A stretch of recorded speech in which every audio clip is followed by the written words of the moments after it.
Crash course 2020 के online classes का पहला लेक्चर स्टार्ट करते हैं। पहला सीट तुम लोगों को पीडीएफ के फॉर्म में मिल चुका है, जो कि वन डायमेंशन मोशन का था।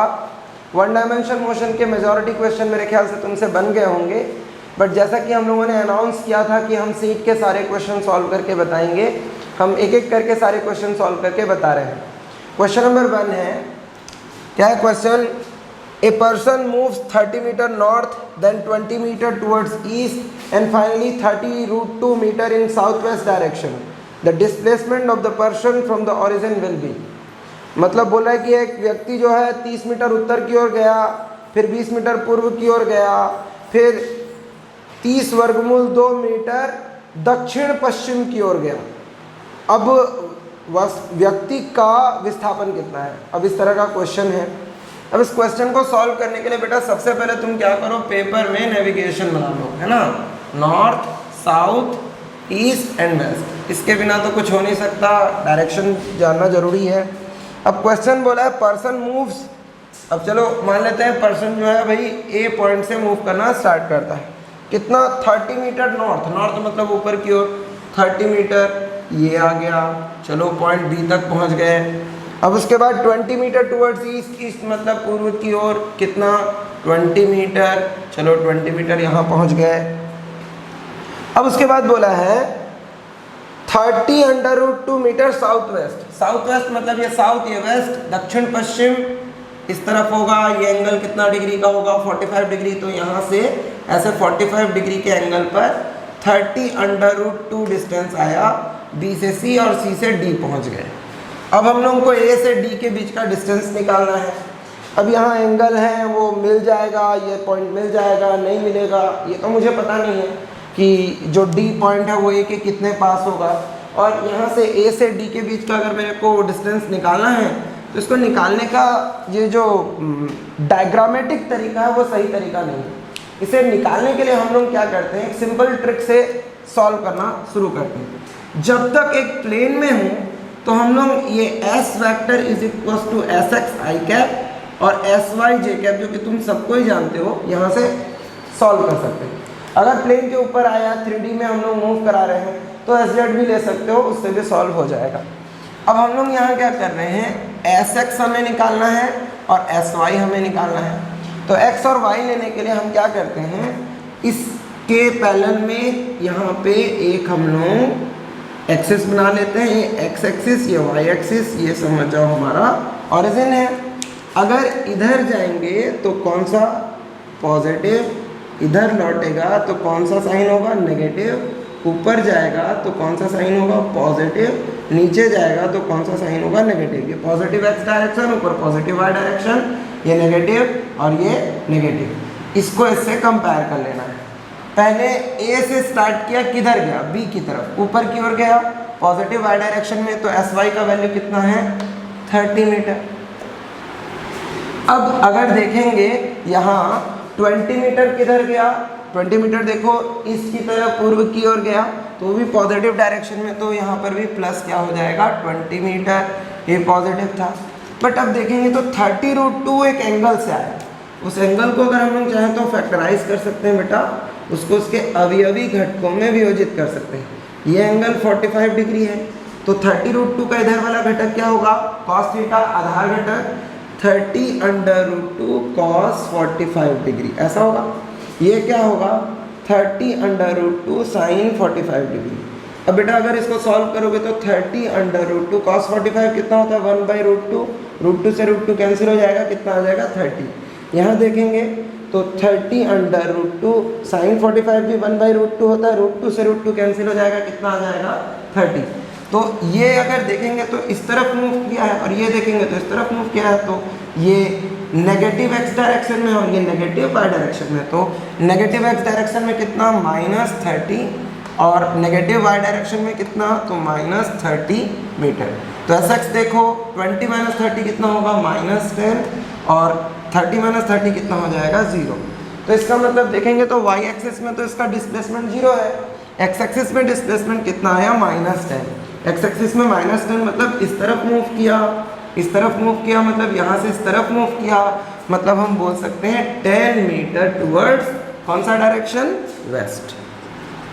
तो 10 मीटर पश्चिम की ओर जो है ये इस प्रश्न का उत्तर होगा। तो ऑब्जेक्टिव ऑप्शन में है कि नहीं, चेक कर लो। ए है 10 मीटर अलोंग नॉर्थ, बी है 10 मीटर अलोंग साउथ, सी है 10 मीटर अलोंग वेस्ट, सी होगा आंसर। ठीक है, इस क्वेश्चन का आंसर क्या हो जाएगा? सी। समझ में आया बेटा? बेटा अब अगले क्वेश्चन पे आते हैं। क्वेश्चन नंबर 2 क्या है? An athlete completes 1 round of a circular track of radius r in 40 second, what will be the displacement at the end of 2 minute 20 second. बोला है कि एक सर्कुलर ट्रैक में, एक वृत्तीय पथ में अगर कोई एथलीट घूम रहा है और एक चक्कर 40 सेकेंड में लगा लेता है, मतलब एक चक्कर लगाने में उसको कितना लगता है? 40 सेकेंड। तो 2 मिनट और 20 सेकेंड में उसका डिस्प्लेसमेंट कितना होगा ये हमसे पूछा गया, उसका विस्थापन कितना होगा ये हमसे पूछा गया। ठीक है, तो सिंपल सा क्वेश्चन है, एकदम बच्चा क्वेश्चन है। देखो, बिकॉज 40 सेकेंड में वो कितने रिवॉल्यूशन कंप्लीट कर रहा है, कितने चक्कर कंप्लीट कर रहा है? एक। तो एक सेकेंड में कितने चक्कर कंप्लीट करेगा? 1/40। तो 2 मिनट 20 सेकेंड मतलब 120 सेकेंड वो हो गया। 120 + 20 140 सेकेंड है।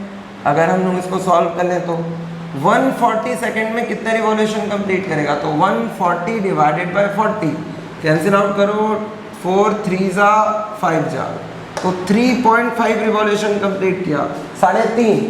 अभी देखें, अगर यहाँ से वो स्टार्ट करता है तो यूँ एक चक्कर लगाया, फिर एक और 2, फिर ये 3 और तीसरे के बाद आधा चक्कर और, तो यहाँ पहुँच जाएगा। अब ये पॉइंट ए है और ये पॉइंट बी है, तो ये तो फिर डायमीटर हो गया, भाई व्यास हो गया। यहाँ से यहाँ तक का डिस्टेंस कितना है? आर। यहाँ से यहाँ तक का कितना? आर। यहाँ से यहाँ तक का शॉर्टेस्ट डिस्टेंस कितना? अल्पतम दूरी क्या है? अल्पतम दूरी ही विस्थापन है, तो अल्पतम दूरी कितनी? 2r। तो डिस्प्लेसमेंट इस क्वेश्चन का हो जाएगा 2r। अगर हम लोग ऑप्शन चेक करें तो इसमें देखोगे तुम, ऑप्शन दिया हुआ है 0, 2r, 2πr, 7πr, तो आंसर क्या होगा इसका? बी। कितना? 2r। अब बेटा क्वेश्चन नंबर 3 अप्रोच करते हैं। क्वेश्चन नंबर 3 क्या है? The displacement time graph of 2 particles A and B are straight line. पहले तो बोला है सरल रेखा है ना, स्ट्रेट लाइन है। Inclined at 30 degree and 60 degree with the time axis, the ratio of velocity VA:VBB। अभी अगर ये क्वेश्चन हम लोग अप्रोच कर रहे हैं तो ध्यान दें कि अगर कभी भी तुमको कोई पोजीशन टाइम कर्व दिया हुआ है, ठीक, या पोजीशन की जगह तुम डिस्प्लेसमेंट टाइम कर्व भी ले सकते हो, बात वही है, विस्थापन समय वक्र हो या स्थिति समय वक्र हो। तो इसमें जो ढाल होती है, जो प्रवणता होता है, जो एंगल, स्ट्रेट लाइन का जो ढाल होता है, थीटा जो है वो वेलोसिटी है। V होता है tan थीटा। वेलोसिटी जो होता है स्लोप के इक्वल होता है बेटा, है ना, ढाल के बराबर होता है। ठीक है, ये तुम लोग 11th में पढ़े होगे कि किसी भी स्थिति समय वक्र या विस्थापन समय वक्र की ढाल, है ना, डिस्प्लेसमेंट टाइम कर्व या वेलोसिटी टाइम कर्व का स्लोप जो है वो वेलोसिटी मतलब वेग होता है, तो v। अभी हम लोगों को बोला है कि भाई 2 हैं। अभी सपोज कि ये पहला वाला A के लिए, पार्टिकल A के लिए एंगल कितना दिया हुआ है? 30 डिग्री, और पार्टिकल B के लिए एंगल कितना दिया हुआ है? 60 डिग्री। अब VA क्या हो जाएगा? VA हो जाएगा tan 30 डिग्री। VB क्या होगा? VB होगा tan 60 डिग्री। अब हम लोगों को बोला है V/VB क्या होगा? तो वो होगा tan 30 degree divided by tan 60 degree. tan 30 degree कितना होता है? tan 30 डिग्री होता है 1/√3, और tan 60 डिग्री कितना होता है? √3 बाय 1 कर लो। चलो, ये 1/√3 ये पलट के फिर से लौट आएगा 1/√3, मतलब हो जाएगा 1/3। तो इसका आंसर होना चाहिए 1/3। चेक करते हैं ऑब्जेक्टिव ऑप्शन में प्रोवाइडेड है या नहीं है। तो इसका ऑप्शन है 1/2, 1/√3, √3/1, 1/3। ऑप्शन नंबर डी इसका राइट आंसर होगा। अब बेटा हम लोग क्वेश्चन नंबर 4 पे आते हैं। क्वेश्चन नंबर 4 है, 1 car moving on a straight road. एक स्ट्रेट रोड में कार मूव कर रही है 1/3 of the distance with 20 kilometre per hour and the rest with 60 kilometre per hour the average speed. ठीक है बेटा, जो एवरेज स्पीड के फॉर्मूले होते हैं 2 तो तुम लोगों को याद होंगे, है ना। अगर हाफ टाइम के लिए V1 और हाफ टाइम के लिए V2 हो तो एवरेज होता है V1 plus V2 divided by 2। अगर हाफ डिस्टेंस के लिए V1 और हाफ डिस्टेंस के लिए V2, तो एवरेज होता है 2V1 V2 divided by V1 plus V2। ये दोनों ही बड़े इजी फॉर्मूले हैं, बट जो हम लोगों का क्वेश्चन है वो ये दोनों ही नहीं दिया हुआ है। बोला 1/3 with 20 kilometre per hour and the rest with 60 kilometre per hour, मतलब 1/3 20 किलोमीटर पर आवर से जा रहा है। मतलब अगर टोटल डिस्टेंस सपोज की s है तो 1/3 मतलब s/3 वो किससे 20 किलोमीटर पर आवर से जा रहा है, और जो रिमेनिंग, तो रिमेनिंग कितना होगा 2s/3 वो कितने से जा रहा है, वो 60 किलोमीटर पर आवर से, तो 60 किलोमीटर पर आवर से ये जा रहा है। अभी ये हम लोग का V1 प्रोवाइडेड और ये V2 प्रोवाइडेड। तो इस केस में क्या करें बेटा, जो एवरेज वेलोसिटी का जो कोर फॉर्मूला है उसको याद करो। कुल वेग, औसत वेग क्या होता है, कुल विस्थापन बटे कुल समय अंतराल, total displacement divided by total time. अच्छा, अगर मैं V एवरेज निकालता हूँ तो टोटल डिस्प्लेसमेंट यहाँ पे अभी हम लोगों ने जैसे लिया वो कितना है s। अब उसके बाद टाइम निकालना है। अब तुमको पता है बेटा स्पीड या वेलोसिटी जो होता है वो डिस्प्लेसमेंट बाय टाइम होता है, तो टाइम बराबर क्या होगा, डिस्प्लेसमेंट बाय वेलोसिटी। कुछ इस तरह याद रखो। तो यहाँ से डिस्प्लेसमेंट अगर पहले वाले टाइम को t1 ले लें तो क्या होगा s/3/20, और दूसरे वाले टाइम को t2 ले लें तो क्या होगा 2s/3/60। तो इन दोनों टाइम को अगर हम लोग यहाँ रख देते हैं तो s/3 × 20 प्लस 2s/3 × 60 हो जाएगा। अब इसको देखेंगे तो ये सिंप्लीफाई हो रहा है, ये 2 3 30, तो ये क्या होगा s बाय, नीचे s कॉमन निकाल लो, 1/20 × 3 कितना हो जाएगा 60, और ये 1/30 × 3 कितना हो जाएगा 90। s से s क्या हो गया cancel, V average is equals to 1/, बेटा ये 60 और ये 90 है ना। इसका अगर हम लोग LCM निकाल लें तो 180 आएगा। अब ये हो जाएगा 3 प्लस ये हो जाएगा 2, तो ये हो जाएगा 180 डिवाइडेड बाय 5, तो 5 या 15, 3 5 6 30, तो 36 किलोमीटर पर आवर उसकी होनी चाहिए एवरेज स्पीड। अब अगर हम लोग यहाँ पर ऑब्जेक्टिव ऑप्शन चेक करें तो हम देख रहे हैं कि ऑप्शन है 40 kilometre per hour, 80 kilometre per hour, 40/2/3 और 36 किलोमीटर पर आवर। तो फोर्थ ऑप्शन डी जो है वो सही है, 36 किलोमीटर पर आवर। अब बेटा अगर हम लोग देखें question number 5, if a car moves 2/5 of the total distance with V1 speed and 3/5 distance with V2 then average speed is. ये ऑलमोस्ट पिछला क्वेश्चन जैसा ही है।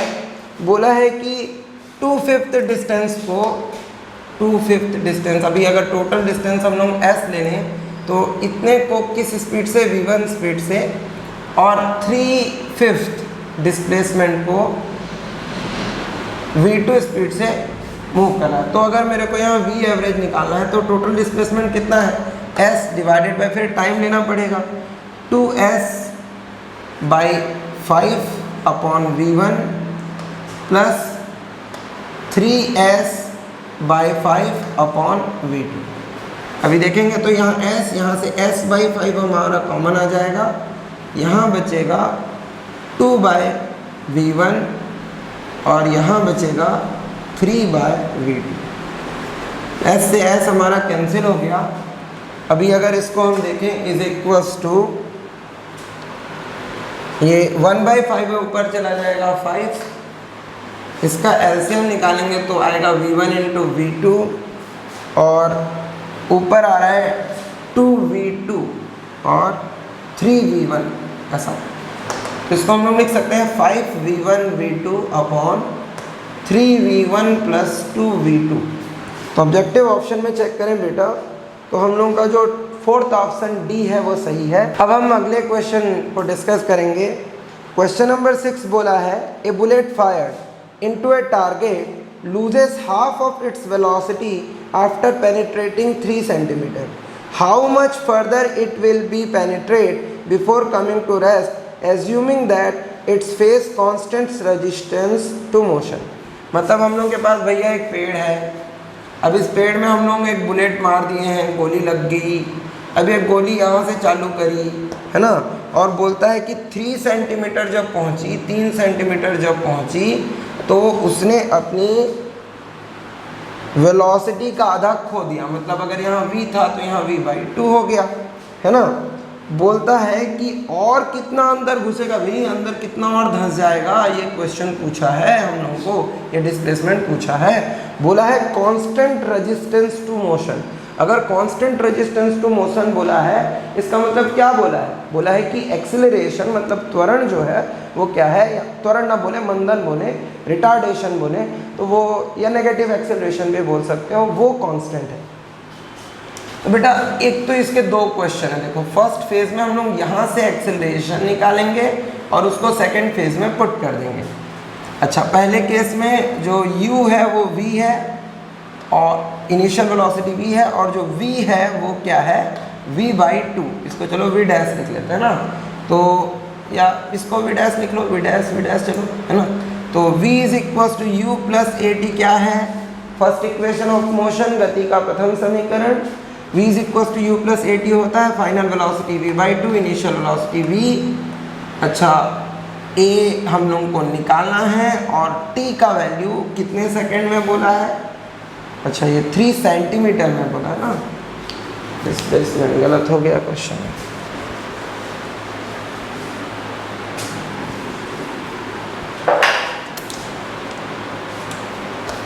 अब बेटा गिवन थिंग्स के हिसाब से अगर हम देखें, जो हम लोगों को दिया गया है, इनिशियल वेलोसिटी हमारी v है, फाइनल वेलोसिटी हम लोगों की जो है वो v/2 है पहले सिचुएशन में, और डिस्प्लेसमेंट हम लोगों को दिया हुआ है 3 सेंटीमीटर। v s u और a में रिलेट कौन करता है, गति का तृतीय समीकरण, v square is equal to u square plus 2as। तो final velocity v/2 whole square, ये हो जाएगा v square plus 2 into a, ये दिया हुआ 3 सेंटीमीटर।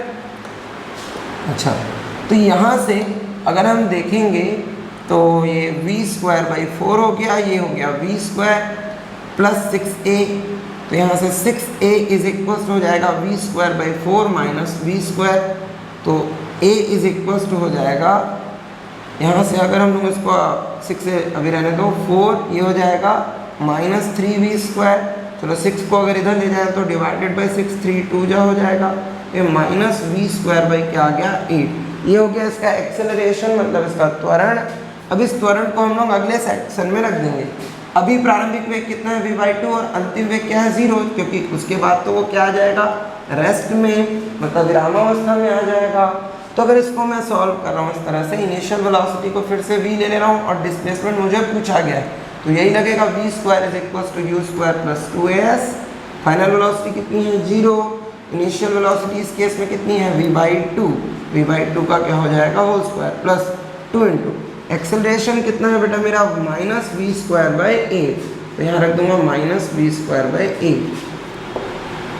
फिर ये क्या हो जाएगा इंटू s, तो ये हो जाएगा v square by 4 plus 2 into, ये माइनस हो जाएगा, minus into plus minus, minus 2v square by 8 into क्या हो जाएगा s। इसको इधर ट्रांसफ़र कर लो, इधर 0 इधर ट्रांसफ़र कर लो, ये पहले 4 हो गया, v square by 4 is into s is equal to v square by 4, तो s इज इक्वल टू आ जाएगा 1। इसका मतलब 1 सेंटीमीटर और ट्रैवल करेगा, 1 सेंटीमीटर और ट्रैवल करेगा और रुक जाएगा। तो अगर हम लोग यहाँ पर ऑब्जेक्टिव ऑप्शन को चेक करें, हम देख पाएंगे कि इसमें कौन कौन से ऑप्शन है, 1.5 सेंटीमीटर, 1 सेंटीमीटर, 3 सेंटीमीटर और 2 सेंटीमीटर। तो इसका आंसर क्या होगा, आंसर होगा बी 1 सेंटीमीटर। बेटा अब अगर नेक्स्ट क्वेश्चन हम लोग डिस्कस करें, 2 boys are standing at the ends A and B of a ground where AB is equals to A, small a. The boy B starts running in the direction perpendicular to A B with velocity v1. The boy A starts running simultaneously with velocity v and chases the other boy in a time t where t is. हमको यहाँ पे t पूछा गया है ना. Question में कुछ इस तरह दिया हुआ है कि भाई दो बॉय हैं ए और बी, इन दोनों ए और बी पर दो बॉय हैं, यहाँ पर एक लड़का खड़ा है यूँ और यहाँ पर एक लड़का खड़ा है, ठीक है. अभी इन दोनों के बीच का डिस्टेंस कितना है, बोला है a. जो बॉय b है वो v1 वेलोसिटी से 90 डिग्री के साथ ए बी के भागा, यूँ इधर दौड़ा, यस यस यस दौड़ता गया. अच्छा बॉय ए ने क्या किया, v वेलोसिटी से दौड़ा और उसे पकड़ लिया. कितने टाइम में, t टाइम में. और हम लोगों को क्या निकालना है, इस टाइम t को निकालना है. अच्छा अभी सपोज कि t टाइम में ये t समय में ये जो लड़का है वो यहाँ पहुँचा और ये अगर उसे जस्ट पकड़ ले रहा है तो ये ऐसे भागा होगा, ऐसे इस तरह भागा होगा v वेलोसिटी से. तो यहाँ से यहाँ तक का डिस्टेंस क्या होगा, vt. और यहाँ से यहाँ तक का डिस्टेंस क्या होगा, v1t. अच्छा वेलोसिटी इज इक्वल टू क्या होता है, डिस्प्लेसमेंट बाय टाइम. तो डिस्प्लेसमेंट इज इक्वल टू क्या होगा, वेलोसिटी इनटू टाइम. तो ये vt है, ये v1t है और ये a है. पाइथागोरस थ्योरम जानते हैं, कर्ण का वर्ग बराबर लंब का वर्ग धन आधार का वर्ग. Hypotenuse square is equal to perpendicular square divided by sorry plus base square. तो यहाँ से क्या होगा, vt whole square is equal to v1t whole square plus a square. अच्छा ये v square t square minus v1 square t square is equal to a square. तो यहाँ से t स्क्वायर कॉमन निकाल लो, अंदर बचेगा v square minus v1 square is equal to a square. तो t is equal to हो जाएगा root over a square divided by v square minus v1 square. a root से बाहर आ जाएगा, v square minus v1 square. अच्छा अब अगर हम लोग ऑप्शंस चेक कर लें, इसके ऑप्शंस क्या क्या हैं, तो हम देख रहे हैं इसके ऑप्शंस हैं a by under root V square plus v1 square, under root a square, B option सही है, under root a square divided by v square minus v1 square. अब अगर हम लोग क्वेश्चन 8 देखें, the coordinates of a moving particle at any time are given by x is equals to at square and y is equals to bt square. The speed of the particle at any moment is. हमें बोला है भाई कि coordinate दिए हुए हैं, स्थिति दी हुई है. स्थिति देने के बाद हम लोग को बोला गया है कि हम किसी क्षण स्पीड निकालें. बेटा स्पीड एंड वेलोसिटी एक ही चीज़ है. जब किसी इंस्टेंट की बात करें, किसी क्षण की बात करें तो है ना. x का वैल्यू क्या दिया हुआ है, x का वैल्यू है at स्क्वायर और y की वैल्यू क्या दी हुई है, वो दी हुई है bt स्क्वायर. स्थिति है, अगर मैं vx निकालूंगा तो क्या होगा, dx बाई dt और vy निकालूंगा तो क्या होगा, dy बाई dt. डिफ्रेंसिएशन करोगे तो एक कांस्टेंट बाहर आ जाएगा, t का क्या होगा 2t. डिफ्रेंसिएशन करोगे तो b बाहर आ जाएगा, t स्क्वायर का क्या होगा 2t. तो ये होगा 2at या 2bt. ये आ गई हमारा vx और vy. अगर हम लोग vx और vy का वैल्यू रख दें तो ये हो जाएगा vxi cap plus vyj cap. vx और vy का वैल्यू रख दें तो v बराबर हो जाएगा 2ati cap 2btj cap. v का मॉड निकाल लो, ये हो जाएगा under root 2at whole square plus 2bt whole square. बेटा v का मॉड ही स्पीड या वेलोसिटी है. इंस्टेंटेनियस कंडीशन में, ताक्षणिक कंडीशन में कोई फ़र्क नहीं पड़ता कि वो स्पीड है या वेलोसिटी है, इससे ज़्यादा कुछ फ़र्क नहीं पड़ता. अगर हम लोग v का वैल्यू रख दें, है ना, ये वैल्यूज़ को रख दें और सॉल्व कर लें तो 2 का स्क्वायर हो जाएगा क्या 4a स्क्वायर t स्क्वायर और ये भी हो जाएगा plus 4b square t square. यहाँ से हम देखेंगे तो 4 भी बाहर आ रहा है और t स्क्वायर भी बाहर आ रहा है. तो हम लिख सकते हैं 4t स्क्वायर अंडर रूट के अंदर a square plus b square. ये हो जाएगा 2t root over a square plus b square. तो चेक करते हैं कौन सा ऑप्शन जो है वो सही है. तो यहाँ हम देख रहे हैं तो 2t under root A square plus B square, option number D जो है वो इसका राइट आंसर है। ठीक है बेटा, तुम लोगों को समझ में आ रहा है? जनरली जो क्वेश्चंस होते हैं बहुत ही आसान होते हैं कॉम्पिटिटिव टाइप के, तुमको बस छोटा छोटा ट्रिक, छोटा छोटा कॉन्सेप्ट लगाना होता है, उसके बाद ये क्वेश्चन जो है वो बहुत ही आसानी से बन जाते हैं। बेटा नेक्स्ट क्वेश्चन जो है वो क्वेश्चन नंबर 9 थोड़ा ट्रिकी है, और ये कम से कम 4-5 एग्ज़ाम में, रेस्पेक्टिव एग्ज़ाम में तो आ ही चुका है, तो बहुत ही इम्पॉर्टेंट टाइप का ट्रिकी क्वेश्चन है। इस क्वेश्चन को डिस्कस करते हैं। क्वेश्चन है the relation between time and distance T is equals to alpha X square plus beta X where alpha and beta are constant, the retardation is, मतलब मंदन निकालना है, टी का रिलेशन दिया है हमको। गिवन क्या है, हमको दिया क्या हुआ है, गिवन है t is equals to alpha X square plus beta X, और हम लोगों को पूछा है एक्सेलरेशन या रिटार्डेशन, जो भी है मंदन हमको पूछा है। ये संबंध दिया स्थिति और समय के बीच का, है ना। इसमें ट्रिक है बेटा कि तुम इसको x के रेस्पेक्टिव डिफरेंशिएट करो, x के रेस्पेक्टिव। तो d by D x of t is equals to d by D x of alpha X square plus beta X. अब ये हो जाएगा dt बाई डी एक्स भाई, है ना। ये हो जाएगा, अल्फ़ा कांस्टेंट है बाहर, एक्स स्क्वायर का डिफरेंशिएशन कितना होगा 2x, बीटा कांस्टेंट बाहर आ जाएगा, x का डिफरेंशिएशन कितना होगा 1, x के रेस्पेक्टिव।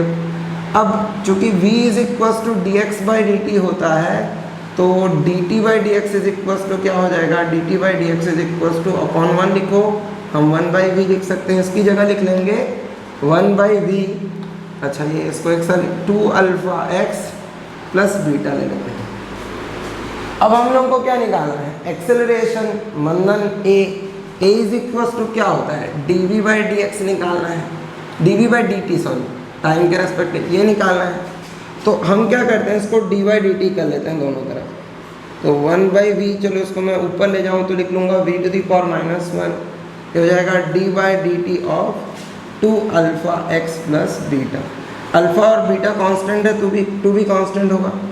अच्छा बेटा ये v को t के रेस्पेक्ट तो डायरेक्ट डिफरेंशिएट कर नहीं सकते, हम क्या करते हैं, चलो यहाँ पे dv अपॉन dv मल्टीप्लाई करके डेनोमिनेटर एक्सचेंज कर लेते हैं, dv इधर ले आते हैं, dt उधर ले जाते हैं, क्या हो जाएगा d by D V, v to the power -1 dv upon dt is equals to, अब देखो यहाँ से 2 अल्फ़ा कांस्टेंट है, बाहर आ जाएगा, चलो 2 अल्फ़ा बाहर आ गया, x का डिफरेंशिएशन करेंगे तो कितना होगा dx बाई डी टी, यहाँ 1 नहीं होगा क्योंकि t के रेस्पेक्टिव कर रहे हैं। बीटा क्या है, कांस्टेंट, और कांस्टेंट का डिफरेंशिएशन, कांस्टेंट का अवकलन क्या होता है 0 होता है, तो ये हो गया 0। इसको हम लोग x to the power n वाले फॉर्मूले में लगा सकते हैं, क्या होता है d by D x of x to the power n होता है n x to the power n माइनस 1, तो ये हो जाएगा -1 v to the power -1 dv by D t क्या है, acceleration a is equals to 2 into alpha, dx by D t क्या है v, तो इसकी जगह क्या लिख लिया v। अब ये हो जाएगा -v to the power -2a is equals to 2 alpha v, तो a इज इक्वल्स टू क्या हो जाएगा -2 अल्फा v, यह मल्टीप्लाई में है, इधर डिवाइड में आ जाएगा v टू दी पावर -2, तो ऊपर चला जाएगा, तो a इज इक्वल्स टू हो जाएगा -2 alpha v to the power 3। अच्छा नेगेटिव साइन किसको रिप्रेजेंट करेगा, मंदन को, रिटार्डेशन को, है ना। ऑप्शन में क्या होना चाहिए 2 alpha v to the power 3, check करते हैं ऑप्शन क्या है इसका, तो option A 2 alpha v to the power 3, option A ही इसका राइट आंसर है। ठीक है बेटा, एक ट्रिकी क्वेश्चन था, बट याद रखें कि जब tx रिलेशन में x का पावर हो, ठीक है, अगर ये x इज इक्वल्स टू होता 2t square plus 3t plus 5, तो तुम t के रेस्पेक्टिव डिफरेंशिएट करोगे, ठीक है। बट जब भी क्वेश्चन में x का पावर हो, x to the power 2, x to the power ऐसा कुछ दिया हो, तो उस केस में x से डिफरेंशिएट करना पड़ता है एक स्टेप, फिर उसके बाद t से डिफरेंशिएट करने पर उत्तर आ जाता है।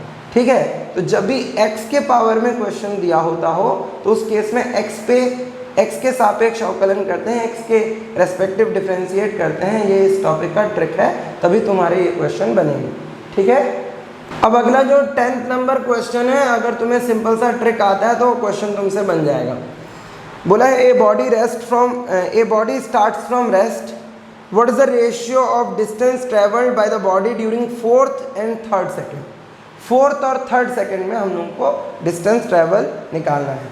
इसमें नहीं बोला है, बट हम लोग ये मान लेंगे कि a क्या है, कांस्टेंट है। अगर a कांस्टेंट हो तो nth सेकेंड, याद करो nth सेकेंड में ट्रेवल डिस्टेंस क्या होता है, u plus a by 2 2t minus 1। इस फॉर्मूले का कोई यूज़ नहीं करना है। तुम याद रखो कि s first ratio, s second, अब इसको मैं s third, s fourth, s fifth, s sixth, अगर ऐसा हो एंड डैश डैश डैश, इसका आंसर होता है 1 3 5 7 9 11 13 डैश डैश डैश, मतलब समझ गए, ऑड नंबर विषम संख्या होगी। तो हमें बोला है s, क्या क्वेश्चन में क्या बोला है, s फोर्थ और s थर्ड, ये निकालना है। 1 2 3 4 7 बाई 5। सिंपल सा ट्रिक है, याद रखना कि n सेकेंड में ट्रेवल डिस्टेंस अगर a कांस्टेंट हो, nवें सेकेंड में चली गई दूरी यदि a नियत हो, तो उस केस में उसका रेशियो होता है 1 3 5, मतलब ऑड नंबर। अगर मान लो मेरे को ये क्वेश्चन पूछा था, ये 7/5 आ गया आंसर, मान लो मुझे पूछता s 11th by s 13th, ये क्वेश्चन पूछता, तो अब तुम क्या करोगे, 11th नहीं कहते 5 4 5 6 7 8 9 10 11 12 13 ले लेते हैं। तो ये 13 के बाद यहाँ क्या होगा, 15 17 फिर 19 फिर 21, फिर ये क्या होगा 23, फिर ये क्या होगा 25। तो s 11th कितना होगा, 11th कितना होगा भाई 21, s 13th कितना होगा 25 is the answer. Simple answer है ना। तो एक छोटा सा ट्रिक है, nवें सेकंड में चली गई दूरी जो होती है उसका अनुपात जो होता है वो हमेशा विषम होता है ना। n सेकंड में ट्रेवल डिस्टेंस हमेशा ऑड नंबर रेशियो रखते हैं, तो 1:3:5:7:9 बस इसी तरह से होगा। तो ये क्वेश्चन बड़ा ही इंपॉर्टेंट है, बहुत आता है ये क्वेश्चन, ध्यान रखना। अगर ये क्वेश्चन आएगा इसको तुम लोग सॉल्व करके भी निकाल सकते हो, 15 मिनट लगेगा, बट अगर ट्रिक पता हो तो it's only A second question, 1 second से ज़्यादा कुछ नहीं लगेगा। अब बेटा नेक्स्ट क्वेश्चन डिस्कस करते हैं। क्वेश्चन नंबर 11 बोला है, 2 train travelling on the same track are approaching each other with equal speed 40 metre per second. The drivers of the trains begins to deaccelerate simultaneously when they are just 2 km apart. Assuming the deacceleration to be uniform and equal, the value of deacceleration to barely avoid collision should be. अच्छा बेटा यहाँ पे बड़ा ही dynamic question है। हमारे पास 2 ट्रेनें हैं, suppose ये हम लोगों के पास पहली ट्रेन है भाई, ट्रेन नंबर 1, और इधर से आ रही है दूसरी ट्रेन, ट्रेन नंबर 2। अब बहुत सारे डब्बे होंगे है ना, चक्के वक्के भी होंगे भाई, पर उनको ज़्यादा डिटेल में नहीं जाते हम, है ना। ये एक दूसरे की तरफ अप्रोच कर रही हैं 40 मीटर पर सेकंड से, 40 मीटर पर सेकंड से क्वेश्चन बोल रहा है कि एक दूसरे की तरफ आ रही हैं, और इनके बीच का जो डिस्टेंस है वो कितना है, 2 किलोमीटर। अब अगर मान लेते हैं तुमको यहाँ पर पूछा है कि इनका एक्सेलरेशन क्या हो, इसका एक्सेलरेशन क्या हो, और वो भी सेम है, दोनों का सेम है, ठीक है। तो हमको ये पूछा है बताओ उनका एक्सेलरेशन क्या हो कि वो एक दूसरे से न टकराएं। डी एक्सेलरेशन मतलब मंदन क्या हो जिससे वो एक दूसरे से न टकराएं। अच्छा, इस केस को कुछ इस तरह समझो कि इन लोगों के बीच का जो डिस्टेंस है वो 2 किलोमीटर है। चलो इसको मैं 2000 मीटर लिख लेता हूँ, 2000 मीटर। अभी अगर हम लोग यहाँ पर इन दोनों का रिलेटिव वेलोसिटी निकालें, v रिलेटिव, और इनके बीच का जो एक्सेलरेशन होगा वो a रिलेटिव निकालें, तो फाइनल वेलोसिटी क्या होनी चाहिए, फाइनल रिलेटिव वेलोसिटी क्या होनी चाहिए, 0। जब वो एक दूसरे के सापेक्ष शून्य वेग से टकराएंगे तो फिर टक्कर नहीं होगा, तो फाइनल वेलोसिटी क्या होनी चाहिए, 0, है ना। और एक्सेलरेशन और वेलोसिटी दोनों का रिलेटिव वैल्यू हम लोग को निकालना पड़ेगा। अच्छा, अगर बेटा एक इस तरफ va वेलोसिटी से जाए और दूसरा ठीक अपोजिट vb वेलोसिटी से जाए, तो v रिलेटिव क्या होता है, va प्लस vb। इसी तरह a रिलेटिव क्या होगा, a प्लस ab। अगर हम लोग यहाँ v रिलेटिव निकालें तो ये 40 metre per second plus 40 metre per second हो जाएगा 80 मीटर पर सेकेंड, और a रिलेटिव हमको निकालना है, a प्लस a हो जाएगा कितना, 2a। अब हम लोगों को a निकालना है, 2a नहीं निकालना है ना, रिलेटिव एक्सेलरेशन थोड़ी ना पूछा है, आपेक्षिक त्वरण नहीं पूछा है, तो उस केस में हम लोगों को त्वरण निकालना है, निकालेंगे, है ना। अच्छा, वेलोसिटी पता है, जो रिलेटिव वेलोसिटी है वो इनिशियल वेलोसिटी है, वो प्रारंभिक वेग है, और अंतिम वेग कितना है भाई, 0। v फाइनल का वैल्यू कितना है, 0। तो v square is equal to u square plus 2as, equation of motion. कौन सा इक्वेशन यूज कर रहे हैं, थर्ड इक्वेशन रख दें, तो फाइनल वेलोसिटी है 0, इनिशियल वेलोसिटी है 80 का स्क्वायर प्लस 2 इंटू a की जगह रखेंगे 2a और s की जगह कितना, 2000 मीटर। तो यहाँ से ये हो जाएगा 4 2 जा 8, 8000 a is equals to minus of 80 का होल स्क्वायर कितना होगा, 8 8 जा 64 00, ऐसा होगा। तो a इज इक्वल्स टू हो जाएगा माइनस 6400 डिवाइडेड बाय 8000। चलो भाई 2 0 तो कैंसिल आउट हो गए, 8 दहम 8 अट्ठे 64, 8 8 जा, तो ये minus 0.8 metre per second square होगा इसका आंसर। अब ऑब्जेक्टिव ऑप्शंस को चेक करें। ऑप्शन क्या है, 11.8, 11, 2.1 और 0.8 मीटर पर सेकेंड स्क्वायर। इसका मतलब तुम देखोगे कि इसका ऑप्शन डी जो है वो क्या है, करेक्ट। बेटा अब अगला क्वेश्चन है क्वेश्चन नंबर 12। ये बहुत ही आसान क्वेश्चन है, ये क्वेश्चन मेरे ख्याल से तुम सबसे बन गया होगा। The position x of particle varies with time t is equals to, x का मैग्नीट्यूड दिया हुआ है क्या, a t square minus b t cube, ऐसा दिया हुआ है। The acceleration of the particle will be 0 at time t equals to, बोलता है त्वरण शून्य होगा तो t का मान ज्ञात करो। अच्छा, त्वरण शून्य होगा तो t का मान ज्ञात करो, ये बहुत ही इजी क्वेश्चन है ना। तो हमको पता है v इज इक्वल्स टू क्या होता है, dx अपॉन dt। इसका एक बार डिफ्रेंसिएशन करो, a अचर बाहर आ जाएगा, t स्क्वायर का कितना 2t, b अचर बाहर आ जाएगा, t क्यूब का क्या होगा 3t स्क्वायर। अवकलन कर लिए। अब a निकालना है त्वरण, तो वो क्या होता है dv बाई dt, तो इसका वापस डिफ्रेंसिएशन करेंगे तो ये 2a कांस्टेंट बाहर आ जाएगा, dt बाई dt कितना होगा 1, यहाँ 3b बाहर आ जाएगा, t स्क्वायर का कितना होगा 2t, ठीक है। तो a इज इक्वल्स टू आ रहा है यहाँ पर 2a माइनस 6bt। हमको बोला है कि a कितना है 0, एक्सेलरेशन त्वरण कितना है 0। अगर a को 0 रखेंगे तो 2a minus 6bt is equals to हो गया 0, वैल्यू पुट कर दिया तो 2a इज इक्वल्स टू हो गया 6bt, तो t is equals to 2a by 6b, 3 सा, तो t बराबर हो जाएगा a बाई 3b। ये हो गया इसका आंसर। अब ये बहुत ही आसान आंसर था, सबसे बन गया होगा। ऑप्शन कौन सा है, ऑप्शन नंबर सी है इसका आंसर, ठीक है बेटा।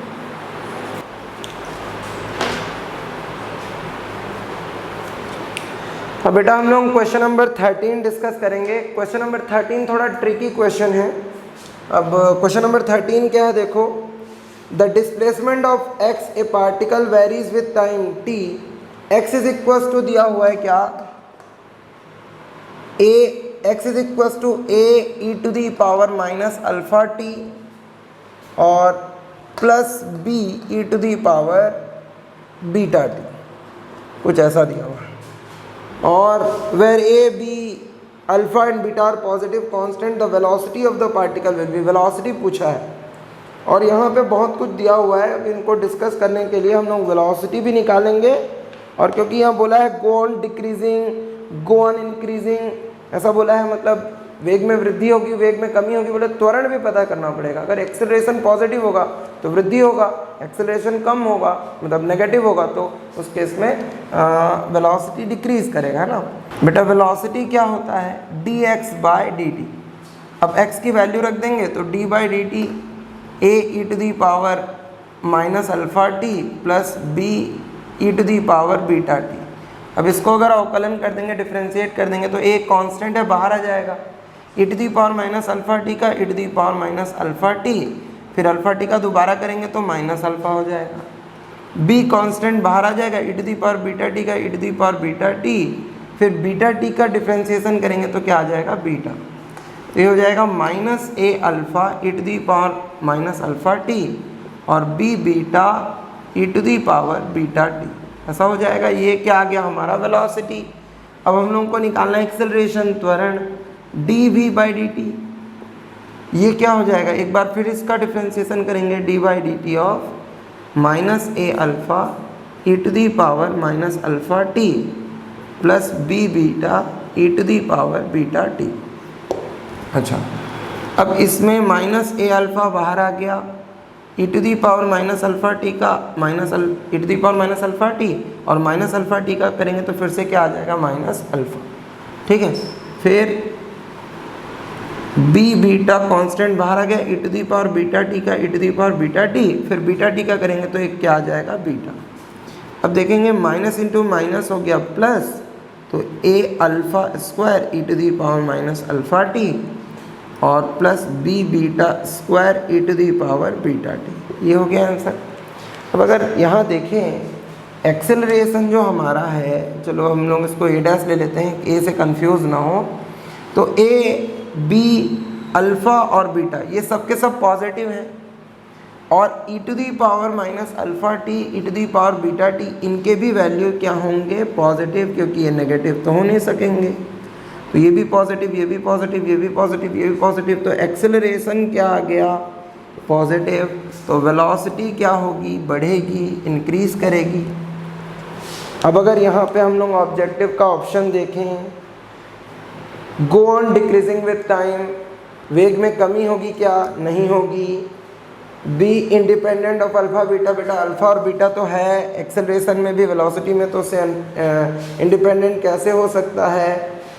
Drop to zero when alpha is equal to beta, alpha is equal to beta रख दो, अल्फ़ा बीटा को इक्वल रख दो, यहाँ भी अल्फ़ा रख दो, तो क्या कैंसिल आउट हो रहा है, नहीं होगा। E to the power minus alpha T E to the power beta T है, कैंसिल नहीं होगा, है ना। अगर अल्फ़ा और बीटा को इक्वल रख भी देते हो तो देखो ऐसे होगा।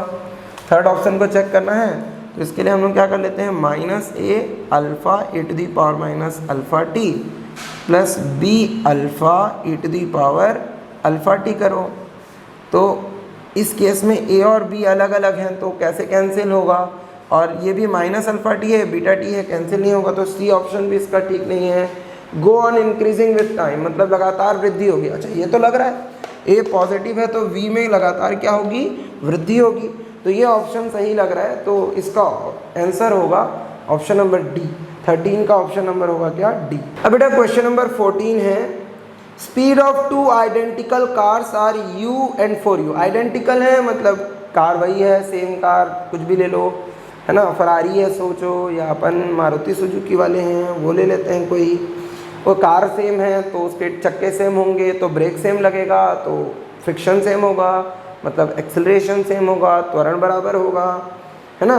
You and four you at specific stand the ratio of respective distance in which the two cars are stopped from that instant is। बोला है कि दो कारें हैं भाई हमारे पास, बट ये दोनों के दोनों कार जो हैं वो आइडेंटिकल हैं। ये पहली कार है, ये दूसरी कार है, इसकी वेलोसिटी u है, इसकी वेलोसिटी 4u है, दोनों का एक्सेलरेशन सेम है। हमको बोला है कि ये रुकने से पहले अगर s1 डिस्टेंस ट्रेवल करती है और ये s2 डिस्टेंस ट्रेवल करती है तो s1 अपॉन s2 कितना होगा, ये क्वेश्चन पूछा है। अब इस क्वेश्चन को निकालना है तो हम जानते हैं final velocity, initial velocity, acceleration, distance. क्या इक्वेशन लगेगा, v² is equal to u² plus 2as। ठीक है, v 0 है, u दिया हुआ है प्लस 2as। तो यहाँ से हम देखेंगे 2as is equal to u² minus u² होगा, s is equal to minus u² by 2a होगा। तो यहाँ से देखेंगे 2 और a तो कांस्टेंट है, a नेगेटिव होगा तो ये पॉजिटिव हो जाएगा। तो कुल मिला के हम देख सकते हैं s is proportional to u²। तो यहाँ से क्या हो जाएगा, s1 by s2 is equal to u1² by u2²। s1 by s2 is equal to u1 कितना है, u2 कितना है 4u whole square, s1 by s2 u² by 16u², ख़त्म u², 1/16। ऑप्शन देखो, ऑप्शन कितना कितना है, तो यहाँ ऑप्शन में ऑप्शन नंबर डी सही है, 1/16। समझ में आ गया होगा। बेटा क्वेश्चन नंबर 15 देखते हैं। A 120 metre long train is moving in a direction with speed 20 metre per second. A train B moving with 30 meter per second in opposite direction and 130 meter long cross the first train in time। ये question बोला है, simple. अब एक train है, समझ जाओ कितना है, 120 मीटर की किस स्पीड से जा रहा है, 20 मीटर पर सेकेंड से। दूसरी ट्रेन है जो कितने मीटर की लॉन्ग है, 130 मीटर की, किस स्पीड से जा रही है, 30 metre per second, opposite direction. अब इन दोनों को एक दूसरे को क्रॉस करना है।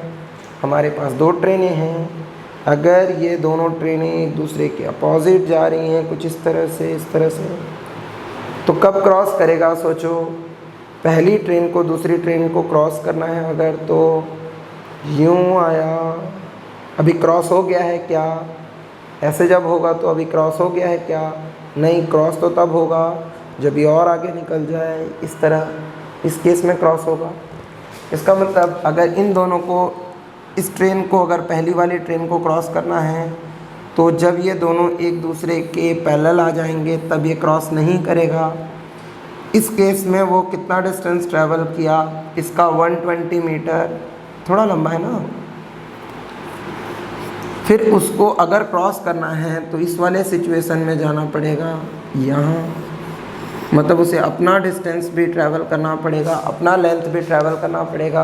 तो समझ रहे हो, ये ट्रेन अगर इसको क्रॉस कर रही है तो यहाँ तक आई तो बराबर है, अभी क्रॉस नहीं की है, ऐसे आई तो क्रॉस करना पड़ेगा, मतलब इस पूरे डिस्टेंस को उसको क्रॉस करना पड़ेगा। तो टोटल डिस्टेंस उसे कितना ट्रैवल करना है, 120 plus 130 is equals to 250 metre. कितना ट्रैवल करना है, 250 मीटर। उसकी स्पीड क्या होगी, रिलेटिव अपोजिट डायरेक्शन में जुड़ जाता है, 20 प्लस 30 कितना हो जाएगा, 50 मीटर पर सेकेंड। टाइम कितना लगेगा, ये क्वेश्चन है। ठीक, वेलोसिटीज़ हम लोगों को दिया हुआ है, डिस्प्लेसमेंट हम लोगों को दिया हुआ है ना। हमको ये बोला गया है कि इतने एक्सेलरेशन कुछ है नहीं, ब्रेक व्रेक लग नहीं रहा है, तो अगर हम लोगों को टाइम निकालना है तो टाइम इज इक्वल टू क्या होगा, distance divided by speed, 5 second is answer. इसका आंसर देखेंगे। बेटा क्वेश्चन नंबर 15 में प्रिंटिंग मिस्टेक हो गया है। जो क्वेश्चन का आंसर 6 सेकेंड है उसकी जगह 5 सेकेंड होगा, क्योंकि इसमें 5 सेकेंड आंसर आ रहा है। तो इसका मतलब इस क्वेश्चन में अगर हम लोग आंसर लिखें तो नन ऑफ द अबव लिख सकते हैं या फिर 5 सेकेंड होना चाहिए, है ना। तो वैसे यहाँ एक प्रिंटिंग मिस्टेक है, 6 सेकेंड की जगह 5 सेकेंड होना चाहिए, है ना। अनलेस अगर ये हम लोगों का क्वेश्चन हो ओरिजिनल तो इसका राइट आंसर होगा D, none of the above, क्योंकि आंसर इसका 5 सेकेंड आ रहा है। अब बेटा अगला क्वेश्चन है, 2 balls are dropped from height h and 2h respectively from the earth's surface. The ratio of time of these balls to reach the earth is। एक ball है जिसे हम लोग h हाइट से गिरा रहे हैं और दूसरा बॉल है जिसे 2h हाइट से गिरा रहे हैं। अब गिर तो रहा होगा, ये ग्रेविटेशनल एक्सेलरेशन, गुरुत्वीय त्वरण से। अब ये टाइम निकालना है हम लोग को, बॉल को अर्थ में पहुंचने के लिए कितना टाइम लगेगा। अच्छा, हम लोग को इनिशियल वेलोसिटी पता है, दोनों ही केस में गिरा रहे हैं तो इनिशियल वेलोसिटी कितनी होगी, 0 होगी।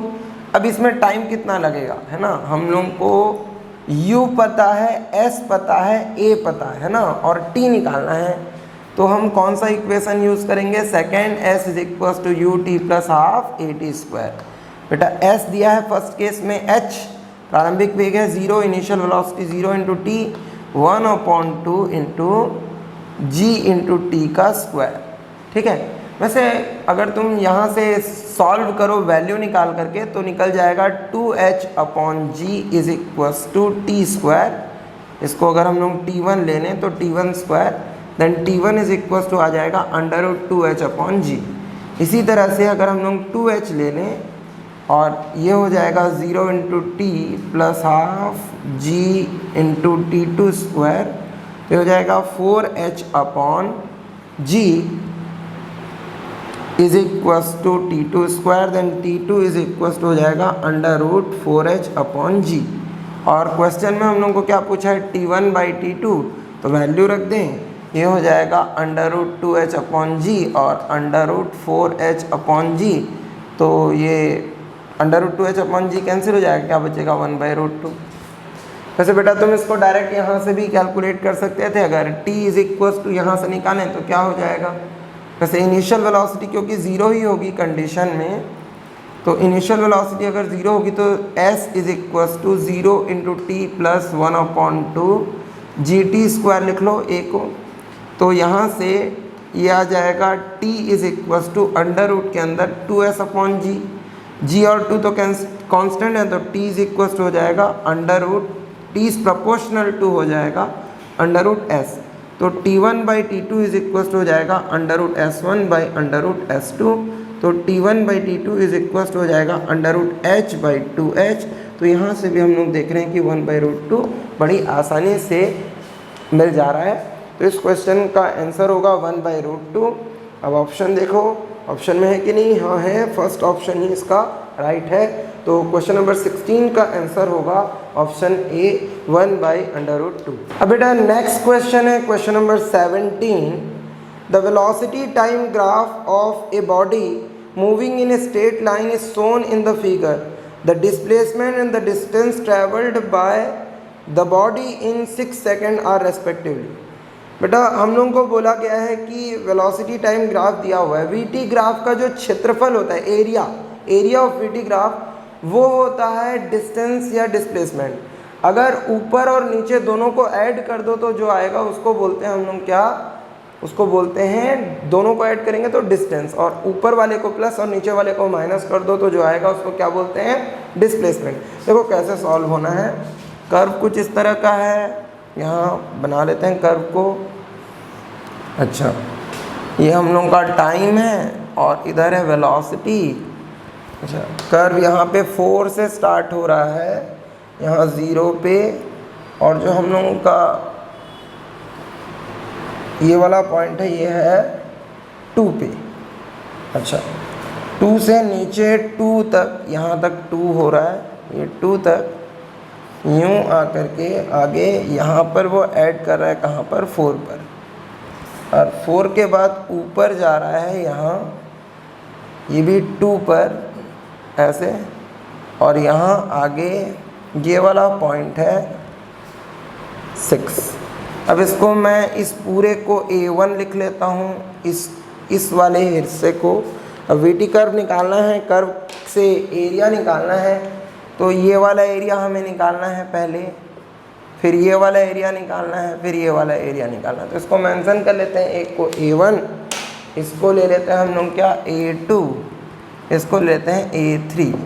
अगर हम लोग डिस्टेंस मतलब अगर दूरी निकालेंगे तो होगा A1 plus A2 plus A3, और अगर हम लोग निकालेंगे डिस्प्लेसमेंट तो उस केस में होगा A1 minus A2 plus A3। क्योंकि उस केस में हम लोग यहाँ जो एरिया लेंगे वो नीचे वाला नेगेटिव हो जाएगा। बस इतना ही का फ़र्क है बेटा। एरिया निकाल लो इसका, कितना होगा, यहाँ से यहाँ तक का 2 4 2 × 4 प्लस A2 कितना होगा 4 - 2 कितना है 2, और ये भी 2, तो कितना हो जाएगा 2 × 2 प्लस A3 कितना है 6 - 4, ये भी कितना 2 और इधर 2, तो 2 × 2, तो 4 × 2 = 8, 8 + 4 12 + 4 16 मीटर। और इसको निकालो तो ये 8 - 4 + 4 मतलब 8 मीटर आ जाएगा। तो डिस्प्लेसमेंट मतलब विस्थापन आ गया 8 मीटर और दूरी हो गई कितनी 16 मीटर। तो अब ये ऑप्शन में पहले पूछा हम लोगों को डिस्प्लेसमेंट एंड डिस्टेंस, पहले डिस्प्लेसमेंट पूछा है तो पहला ऑप्शन होगा 8 और दूसरा होगा 16। तो 8 और 16 ऑप्शन ए में है, तो ऑप्शन ए हम लोगों का होगा यहाँ पे राइट आंसर। अब बेटा क्वेश्चन नंबर 18 डिस्कस करते हैं। क्वेश्चन बोला है a ball is thrown vertically upward, एक बॉल को ऊपर फेंका गया। Which of the following graphs represent velocity time graph of the ball during its flight. Air resistance is neglected. अब ये दिया हुआ है, मतलब एयर रेजिस्टेंस है नहीं और कोई बॉल को ऊपर फेंक दिए, अब वो गिर रहा है, अब उसके लिए मेरे को ग्राफ कौन सा सही है वो चुनना है। तो अगर हम लोग इन ग्राफ्स को देखें तो तुम देख पा रहे होगे कि यहाँ कर्व कुछ इस तरह है, पहले ऐसे आगे गया फिर ऊपर चला गया, फिर यहाँ आया, फिर यहाँ आया, फिर इधर ऐसे ये VT कर्व है ना, और ये भी कुछ इस तरह से। अब इसमें तुम एक चीज़ देखो, दो तो एक नज़र में गलत लग रहे हैं। क्या? एक है B और दूसरा है C। इसको सिरे से खारिज कर सकते हैं हम। क्यों? कर्व टाइम में पीछे जा रहा है, टाइम में पीछे जा रहा है। टाइम में पीछे कैसे जाएगा? हाँ, टाइम में पीछे कैसे जाएगा? टाइम के साथ आगे कुछ होगा ना, टाइम में कोई पीछे कैसे जाएगा?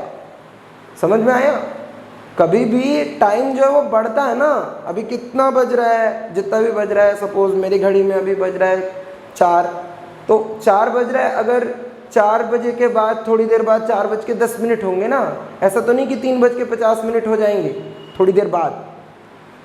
टाइम में हमेशा कर्व आगे जाना चाहिए। तो ऐसे सारे कर्व जो टाइम में पीछे जाते हैं वो रियल कर्व नहीं होते हैं, वो कल्पना है भाई। हम लोग डोरेमोन टाइप का नहीं, दराज खींच करके अंदर घुस के जा सकते हैं, नहीं, टाइम में पीछे जाना कभी भी पॉसिबल नहीं है। तो ये दोनों के दोनों कर्व एकदम ही गलत है।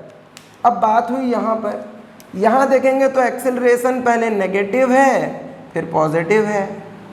यहाँ देखेंगे एक्सेलरेशन नेगेटिव है, क्योंकि अगर जो VT वक्र है वो उसका वक्र कुछ इस तरह होता है तो एक्सेलरेशन धनात्मक होता है, ऐसे देखेंगे तो एक्सेलरेशन ऋणात्मक होता है। ठीक, तो एक्सेलरेशन ऋणात्मक। अगर तुम किसी वस्तु को, कोई ऑब्जेक्ट ले लिया और इसको ऊपर फेंके यूं यूं, तो एक्सेलरेशन किधर लगा बताओ?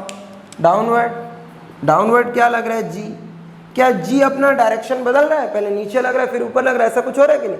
नहीं, G का मान तो नीचे ही है। अगर तुम उसे नेगेटिव लोगे तो नेगेटिव ले लो, पॉजिटिव ले लो तो पॉजिटिव ले लो, वो तो डिपेंड करता है। अगर कोई ऑब्जेक्ट ऊपर से केवल नीचे गिर रहा है तो उस केस में हम लोग पॉजिटिव ले लेते हैं, नीचे से ऊपर फेंकते हैं तो वहाँ अपोज करता है, रिटार्डेशन करता है तो नेगेटिव ले लेते हैं। बट क्या यहाँ पर एक्सेलरेशन का डायरेक्शन चेंज हो रहा है? क्या ग्रेविटी नीचे की जगह ऊपर भी लग रही है, ऊपर की ओर भी खींच रहा है? नहीं, वो केवल किस ओर खींच रहा है? नीचे की ओर। इसका मतलब G का डायरेक्शन जो है वो चेंज नहीं होगा। तो सही ऑप्शन हमारा कौन सा है? Option D. ऑप्शन डी हमारा राइट आंसर है, क्योंकि यहाँ एक्सेलरेशन का डायरेक्शन चेंज नहीं हो रहा है, यहाँ डायरेक्शन चेंज हो रहा है, इसलिए ये क्या होगा? रॉन्ग आंसर होगा। समझ गए बेटा? ग्राफिकल क्वेश्चन सबसे ज़्यादा ट्रिकी क्वेश्चन होते हैं, एकदम आसान होते हैं। अगर तुम्हें ग्राफ के क्वेश्चन दिए और तुमने सिंपली ग्राफ थोड़ा सा भी समझा हुआ है तो वो क्वेश्चन तुमसे जरूर ही बनेंगे, 100% बनते हैं। ठीक है, अब बेटा अगर हम लोग क्वेश्चन 19 को डिस्कस करें, acceleration time graph of a body shown the corresponding velocity time graph of the same body is. मतलब AT ग्राफ दिया हुआ है, त्वरण समय वक्र दिया हुआ है और VT ग्राफ पूछा है। अच्छा, ग्राफ को अगर हम लोग इधर वाले ग्राफ को स्टडी करें तो पता चलेगा। देखो, A का वैल्यू टाइम के साथ देखेंगे, पहले तो है पॉजिटिव, मतलब होगा वेलोसिटी में इंक्रीज, बढ़ेगा। फिर बीच में ये वाले यहाँ से यहाँ तक के बीच में A हो जा रहा है 0 इस बीच में। फिर यहाँ पर फिर हम देख रहे हैं कि ये पॉजिटिव है और कांस्टेंट है। कांस्टेंट मतलब चेंज नहीं हो रहा है। अगर स्ट्रेट लाइन होगा ऐसे तो कांस्टेंट चेंज नहीं हो रहा है। ए यहाँ पर कांस्टेंट भी है और पॉजिटिव भी है, यहाँ पर भी ए कांस्टेंट है और पॉजिटिव है, मतलब ये दोनों वैल्यू भी सेम है तो स्लोप भी ऑलमोस्ट सेम होगा। तो यहाँ देखो पहले वेलोसिटी इंक्रीज करी, यहाँ इंक्रीज करी, फिर वेलोसिटी क्या होगी 0, ये v है, वेलोसिटी कांस्टेंट हो गया, फिर कम हो गया वेलोसिटी। कम तो नहीं होना चाहिए, कम तो तब होगा जब डीएक्सेलरेशन होता। पहले में देखेंगे तो वेलोसिटी बढ़ा, ठीक है, ए पॉजिटिव, फिर वेलोसिटी नहीं बढ़ा, ए 0, पर वेलोसिटी यहाँ कम हो गया। कम तो नहीं होगा क्योंकि ये बढ़ेगा, तो यहाँ से ग्राफ होना चाहिए से ऊपर। अच्छा, ऊपर किस में हुआ है? ऑप्शन सी में। तो ऑप्शन सी क्या हो गया? सही। समझ में आया? एक्सेलरेशन पॉजिटिव फिर 0 फिर पॉजिटिव, तो एक्सेलरेशन पॉजिटिव तो कर्व ऐसे होगा, फिर कांस्टेंट तो मतलब वेलोसिटी बढ़ेगी नहीं, ऐसे हो जाएगा, फिर पॉजिटिव तो फिर कर्व ऐसे होगा। ऐसे क्यों होगा? ऐसे होगा तो वेलोसिटी कम हो जाएगी ना, तो उसके लिए ए नेगेटिव होता। ये वाले कर्व के लिए ए कैसा होता? ए कर्व ऐसे होता बेटा। हाँ, यहाँ देखो पॉजिटिव फिर 0 फिर नेगेटिव, ऐसे। अगर ऐसे होता कर्व तो उस केस में ये वाला ग्राफ जो है वो सही होता। यहाँ ये भी पॉजिटिव है ना, यहाँ तो वेलोसिटी कम हुई फिर बढ़ी, हम देखेंगे दोनों में बढ़ रही है, ये गलत है ना, ये वाला सही है। और यहाँ देखो कि पहले कम हुई फिर बाद में फिर कम हुई। इसके लिए अगर एटी कर्व खींचेंगे तो कैसे आएगा? ऐसे, यूँ यूँ। एटी कर्व खींचेंगे तो इसके लिए ऐसे आएगा, है ना। इसके लिए पहले कम हुई फिर बढ़ी, तो पहले कम हुई तो इसके लिए ऐसे आएगा, ऐसे, ठीक है। एटी कर्व अगर इसके लिए ड्रॉ करेंगे तो इस तरह आएगा, है ना। अभी हम लोग को एटी कर्व ये दिया हुआ है तो इसका सही ऑप्शन कौन है? सी। बेटा सीट का लास्ट क्वेश्चन है, which one of the following velocity time graph shows a realistic situation for a body in motion। Realistic मतलब हमें यह पता करना है कि कौन सा रियलिस्टिक है, रियल है, और कौन सा वर्चुअल है। जब भी टाइम में पीछे जाएंगे वो वर्चुअल हो जाएगा, वो काल्पनिक हो जाएगा, वो डोरेमोन हो जाएगा, ठीक है। दराज खींचे कूद करके टाइम में पीछे चले गए, डोरेमोन में पॉसिबल है, इसमें पॉसिबल नहीं है। तो ऐसा कोई भी कर्व देखो जिसमें टाइम में पीछे नहीं गया है। ए में देखो कर्व ऐसे करके ऐसे कर दिया तो पीछे आ गया टाइम में, वो नहीं है। बी ठीक लग रहा है क्योंकि उसमें आगे गए हैं। सी में भी देखेंगे तो पीछे आया है, और डी जो देखेंगे वो तो रिंग बन गया है, तो रिंग में तो पूरा पीछे आ गया, तो पॉसिबल नहीं है। तो 20th क्वेश्चन का सही आंसर होगा ऑप्शन नंबर बी, है ना, क्योंकि उसमें हम लोग देख रहे हैं कि अगर इस तरह कर्व है, यहाँ टाइम में आगे जा रहा है, तो कर्व ऐसा हो रहा है तो उसमें टाइम में आगे जा रहा है, टाइम में पीछे नहीं आ रहा है। ए में भी पीछे आ रहा है, सी में भी पीछे आ रहा है, और डी तो रिंग है तो उसमें तो पीछे आ ही रहा है। तो इसका मतलब इसमें सही कौन सा होगा? Option B. इस तरह से हम लोगों ने ऑब्जेक्टिव सीट सॉल्व कर लिया बेटा। अब इस तरह से हम लोगों ने इस चैप्टर को एक तरह से तो ओवरव्यू कर लिया है, सारे लॉजिक ऑलमोस्ट थोड़ा थोड़ा मैंने बता दिया है तुम लोगों को। बट तुम अगर जेई के लिए प्रिपेयर कर रहे हो या नीट के लिए प्रिपेयर कर रहे हो तो तुम्हें प्रीवियस ईयर जेई और प्रीवियस ईयर नीट के क्वेश्चंस भी बनाने उतने ही ज़रूरी हैं। तो तुम कोशिश करो कि प्रीवियस 5 ईयर क्वेश्चंस बनाएं। मैं कुछ क्वेश्चंस उनमें से पिक करके तुम लोगों को जल्द ही अपलोड करूँगा, जल्द ही सॉल्व करके बताऊँगा। बट अगर तुम्हें कोई एक पर्टिकुलर क्वेश्चन जेई का प्रीवियस ईयर या नीट का प्रीवियस ईयर समझ में नहीं आ रहा है तो तुम उसे मुझे भेज सकते हो। जो मेरा व्हाट्सएप नंबर है एग्जैक्टली उसमें भेज दो, या फिर तुम कमेंट सेक्शन में कमेंट कर लो, तो तुमको उस क्वेश्चन का सॉल्यूशन मैं प्रोवाइड कर दूंगा।